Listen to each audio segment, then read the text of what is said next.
बिट्टू की भैंस बबली कुएं में गिर गई। कुएं में पानी तो ज्यादा नहीं है, पर बबली बेचैन हो रही है। जल्दी बाहर निकालना होगा। ताऊ जी कुएं में उतरे और बबली पे रस्सी लपेट दी। दोनों ने मिलके दम लगाकर रस्सी खींची, पर बबली तो हिली भी नहीं। अब क्या करें, इतना भारी वजन तो पप्पू पहलवान ही उठा सकता है। पप्पू पहलवान को बुलाया गया, पर ये क्या, पप्पू भी भैंस के आगे फेल हो गया। तभी बिट्टू के टीचर वहाँ से गुजर रहे थे। बिट्टू ने आवाज लगाई, एमआर सर, जो काम मुझसे नहीं हो पाया इस दुबले पतले टीचर से कैसे होगा। अरे एमआर सर, दिमाग लगाते हैं, मेहनत तो आपको ही करनी पड़ेगी। एमआर सर ने सिचुएशन का जायजा लिया। पूरी भैंस का वजन एक पुल्ली पे डाल रहे हो, इसलिए ज्यादा दम लगाना पड़ रहा है, और कुएं की इस रोड पे भी ज्यादा लोड आ रहा है, ये भी टूट सकती है। बिट्टू, मेरे घर से एक और पुल्ली मांग लाओ। बिट्टू एक एक्स्ट्रा पुली ले आया। एमआर सर ने रस्सी को रॉड पे बांधने को बोला और इसे पुली से ऐसे जोड़ दिया। इस रस्सी में तो कुछ वजन जुड़ा ही नहीं है, भैंस को कैसे खींचेंगे।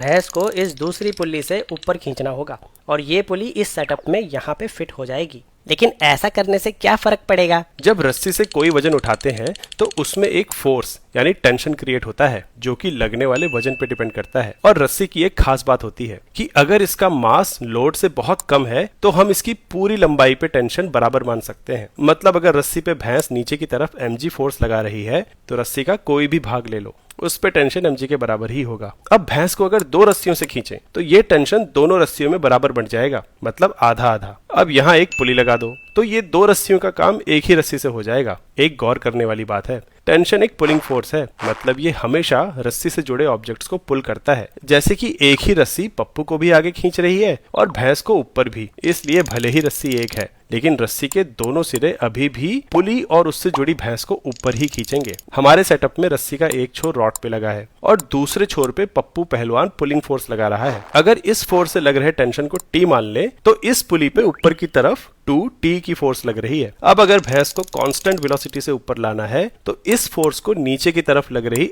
mg फोर्स के बराबर होना पड़ेगा। यहाँ से टेंशन की वैल्यू आ गई mg/2। ध्यान दें तो पहले वाले केस में एक ही रस्सी है, जिसमें mg के बराबर टेंशन पैदा करने के लिए पहलवान को mg मैग्नीट्यूड की ही फोर्स लगानी पड़ेगी। लेकिन दूसरे केस में पहलवान के खींचने वाली रस्सी और भैंस को उठाने वाली रस्सी अलग अलग है, और अब उसे नीचे वाली रस्सी में mg का टेंशन क्रिएट करने के लिए ऊपर वाली रस्सी पे mg/2 की ही फोर्स लगानी होगी। इतना दम तो है पप्पू पहलवान में। बबली बाहर आ गई। आज समझ आया कि अकल भैंस से बड़ी क्यों होती है। वैसे एक बात बताओ, कुएं की इस रॉड पे दोनों केसेस में बराबर फोर्स लगेगी या अलग अलग? अगर जेई या नीट की तैयारी कर रहे हो तो फिजिक्स वाला के बैचेस चेकआउट करो, लिंक चैनल पेज पे है, और इस कूपन कोड को इस्तेमाल करोगे तो डिस्काउंट भी मिलेगा।